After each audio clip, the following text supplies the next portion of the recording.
Hello everybody, and in today's video I'll teach you guys how to log into Walmart. So before starting this video, be sure to like and subscribe with notification on and comment down below what type of video we should make next. And let's start today's video without any further ado. So to log into a Walmart account, first go to your browser and type Walmart login. Let me type it and enter it, and as you guys can see, the first option, walmart.com login, click on it, and over here you can click on create account because you don't have an account. But if you already have an account, you can just enter the email and sign in.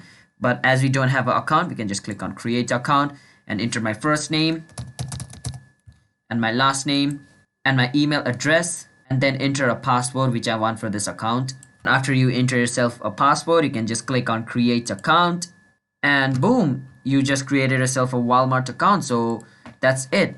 So if you guys found this video helpful, then be sure to like and subscribe with notification on and comment down below what type of video we should make next. And I'm signing out. Have a nice day. Bye bye.